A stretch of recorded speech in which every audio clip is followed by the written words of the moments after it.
بسم اللہ الرحمن الرحیم۔ تاریخ خلافت چینل کے ناظرین السلام علیکم۔ تاریخ خلافت سیریز میں خوش آمدید۔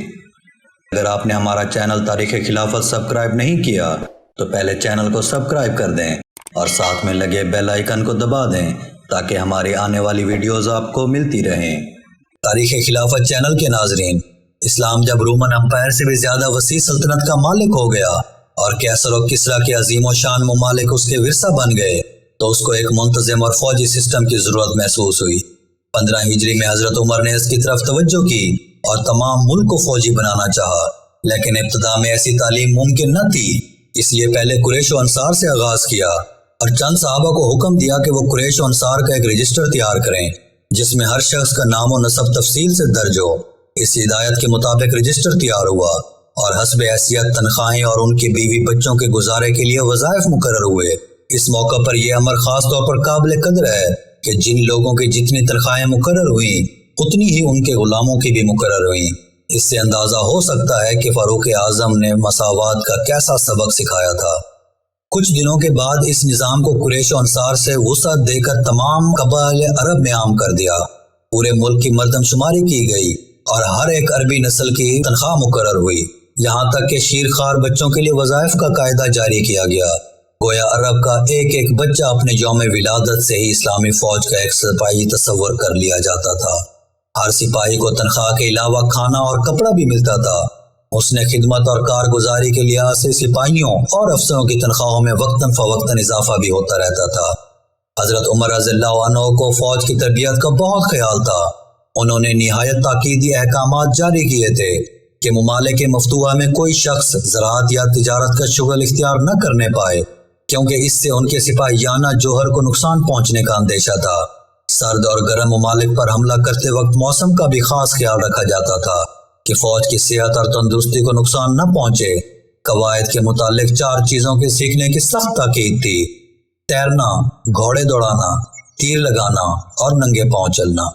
ہر 4 مہینے کے بعد سپاہیوں کو وطن جا کر اپنے اہل و عیال سے ملنے کے لیے رخصت دی جاتی تھی۔ ناظرین، مذہبی خدمات کے سلسلے میں سب سے بڑا کام اشاعت اسلام ہے۔ حضرت عمر رضی اللہ عنہ کو اس میں بہت انہماک تھا، لیکن تلوار کے زور سے نہیں بلکہ اخلاق کی قوت سے انہوں نے اپنے غلام کو اسلام کی دعوت دی۔ اس نے باوجود ترغیب و ہدایت کے انکار کیا تو فرمایا لا اکراہ فی الدین، یعنی مذہب میں جبر نہیں۔ ناظرین، حکام کو ہدایت تھی کہ جنگ سے پہلے لوگوں کے سامنے محاسن اسلام پیش کر کے ان کو اسلام کی دعوت دی جائے۔ اس کے علاوہ انہوں نے تمام مسلمانوں کو اپنی تربیت اور ارشاد سے اسلامی اخلاق کا مجسم نمونہ بنا دیا تھا۔ وہ جس طرف سے گزر جاتے تھے لوگ ان کے اخلاقی تفوق کو دیکھ کر خود بخود اسلام کے گرویدہ ہو جاتے تھے۔ رومی سفیر اسلامی کیمپ میں آیا تو سالار فوج کی سادگی اور بے تکلفی دیکھ کر خود بخود اس کا دل اسلام کی طرف کھینچ گیا اور وہ مسلمان ہو گیا۔ مصر کا ایک رئیس مسلمانوں کے حالات ہی سن کر اسلام کا گرویدہ ہو گیا اور 2000 کی جمعیت کے ساتھ مسلمان ہو گیا۔ ناظرین، 18 ہجری میں عرب میں قحط پڑا۔ حضرت عمر رضی اللہ عنہ نے اس مصیبت کو کم کرنے میں جو سرگرمی ظاہر کی وہ ہمیشہ یادگار زمانہ رہے گی۔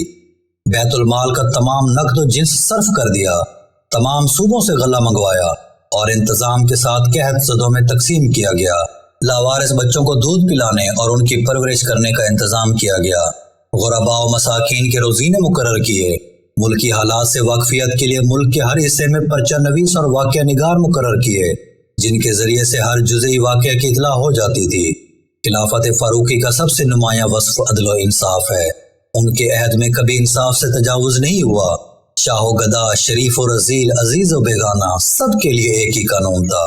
ناظرین، ایک دفعہ حضرت عمر بن العاص کے بیٹے عبداللہ نے ایک شخص کو بے وجہ مارا۔ حضرت عمر رضی اللہ عنہ نے اسی مضروب سے ان کو کوڑے لگوائے۔ حضرت عمر بن العاص بھی موجود تھے۔ دونوں باپ بیٹے خاموشی سے عبرت کا تماشا دیکھتے رہے اور کچھ نہ کہا۔ ناظرین، فاروقی عدل و انصاف کا دائرہ صرف مسلمانوں تک محدود نہ تھا بلکہ ان کا دیوان عدل مسلمان، یہودی، عیسائی سب کے لیے یکساں تھا۔ قبیلہ بکر بن وائل کے ایک شخص نے ہیرا کے ایک عیسائی کو مار ڈالا۔ حضرت عمر رضی اللہ عنہ نے لکھا کہ قاتل کو مقتول کے ورثاء کے حوالے کر دیا جائے۔ چنانچہ وہ شخص مقتول کے وارث کو سپرد کر دیا گیا اور اس نے اس کو مقتول عزیز کے بدلہ میں قتل کر دیا۔ حضرت عمر رضی اللہ عنہ نے ایک ضعیف شخص کو گداگری کرتے دیکھا تو پوچھا تو بھیک مانگتا ہے؟ اس نے کہا مجھ پر جزیہ لگایا گیا ہے، حالانکہ میں بالکل مفلس ہوں۔ حضرت عمر رضی اللہ عنہ اسے اپنے گھر لے آئے اور کچھ نقد رقم دے کر محتمے بیت المال کو لکھا کہ اس قسم کے ذمی مساکین کے لیے بھی وظیفہ مقرر کیا جائے۔ واللہ یہ انصاف نہیں کہ ان کی جوانی سے ہم متمتع ہوں اور بڑھاپے میں ان کی خبرگیری نہ کریں۔ ناظرین، رکسوس کے عیسائیوں کو ان کے متواتر بغاوتوں کے باعث جلا وطن کیا گیا، مگر اس طرح کہ ان کی املاک کی پوری قیمت ادا کی گئی۔ نجران کے عیسائیوں کو جلا وطن کیا گیا تو ان کے ساتھ بھی حسن سلوک کیا گیا۔ حضرت عمر رضی اللہ عنہ کی عظمت و شان اور رعب و دبدبہ کا ایک طرف تو یہ حال تھا کہ محض نام سے کیسر و کسریٰ کے ایوان حکومت میں لرزہ پیدا ہو جاتا تھا، تو دوسری طرف تواضع اور خاکساری کا یہ عالم تھا کہ کاندھے پر مشک رکھ کر بیوہ عورتوں کے لیے پانی بھرتے تھے، مجاہدین کی بیویوں کا بازار سے سودا سلف خرید کر لا دیتے تھے، پھر اس حالت میں تھک کر مسجد کے گوشہ میں فرش خاک پر لیٹ جاتے تھے۔ ایک دفعہ اپنے ایام خلافت میں سر پر چادر ڈال کر باہر نکلے، ایک غلام کو گدھے پر سوار جاتے دیکھا، چونکہ تھک گئے تھے اس لیے اپنے ساتھ بٹھا لینے کی درخواست کی۔ اس کے لیے اس سے زیادہ کیا شرف ہو سکتا تھا؟ فوراً اتر پڑا اور سواری کے لیے اپنا گدھا پیش کیا۔ حضرت عمر رضی اللہ عنہ نے کہا، اپنی وجہ سے تمہیں تکلیف نہیں دے سکتا، تم جس طرح سوار تھے سوار رہو، میں تمہارے پیچھے بیٹھ لوں گا۔ غرض اسی حالت میں مدینہ کی گلیوں میں داخل ہوئے۔ لوگ امیر المومنین کو ایک غلام کے پیچھے دیکھتے تھے اور تعجب کرتے تھے۔ ناظرین، حضرت عمر رضی اللہ عنہ کو بارہا سفر کا اتفاق ہوا، لیکن خیمہ و خرگاہ کبھی ساتھ نہیں رہا۔ درخت کا سایہ شامیانہ اور فرش خاک بستر تھا۔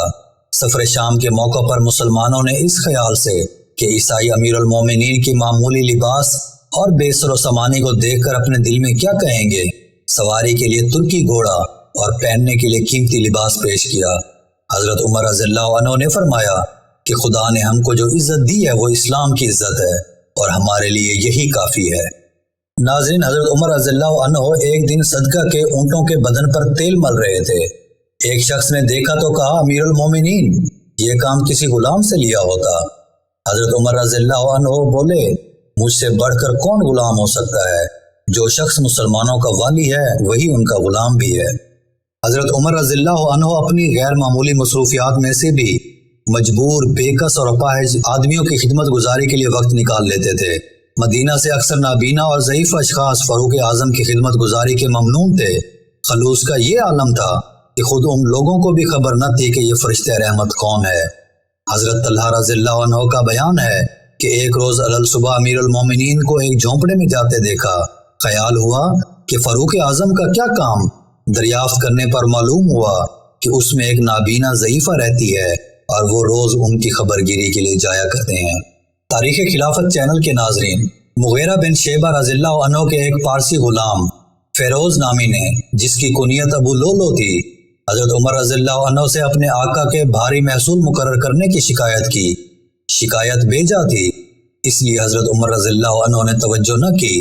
اس پر وہ اتنا ناراض ہوا کہ صبح کی نماز میں خنجر لے کر اچانک حملہ کر دیا اور متواتر 6 وار کیے۔ حضرت عمر رضی اللہ عنہ زخم کے صدمے سے گر پڑے اور حضرت عبد الرحمن بن عوف رضی اللہ عنہ نے نماز پڑھائی۔ یہ ایسا زخم کاری تھا کہ اس سے آپ جانبر نہ ہو سکے۔ لوگوں کے اصرار سے 6 اشخاص کو منصب خلافت کے لیے نامزد کیا کہ ان میں سے کسی ایک کو، جس پر باقی 5 کا اتفاق ہو جائے، اس منصب کے لیے منتخب کر لیا جائے۔ ناظرین، ان لوگوں میں حضرت علی، حضرت عثمان، حضرت زبیر، حضرت طلحہ، حضرت سعد بن ابی وقاص اور حضرت عبد الرحمن بن عوف رضوان اللہ علیہم اجمعین شامل ہیں۔ اس مرحلہ سے فارغ ہونے کے بعد حضرت عائشہ رضی اللہ عنہا سے رسول اللہ صلی اللہ علیہ وآلہ وسلم کے پہلو میں دفن ہونے کی اجازت لی۔ اس کے بعد مہاجرین، انصار، اعراب اور اہل ذمہ کے حقوق کی طرف توجہ دلائی اور اپنے بیٹے حضرت عبداللہ کو وصیت کی کہ مجھ پر جس قدر قرض ہو، اگر وہ میرے متروکہ مال سے ادا ہو سکے تو بہتر ہے، ورنہ خاندان عدی سے درخواست کرنا، اور اگر ان سے نہ ہو سکے تو کل قریش سے کرنا، لیکن قریش کے سوا کسی اور کو تکلیف نہ دینا۔ ناظرین، سیدنا عمر رضی اللہ عنہ پر بدھ کے روز حملہ کیا گیا اور جمعرات کے روز شہید ہو گئے۔ 26 یا 27 ذی الحج حضرت عمر رضی اللہ عنہ کی تاریخ شہادت ہے۔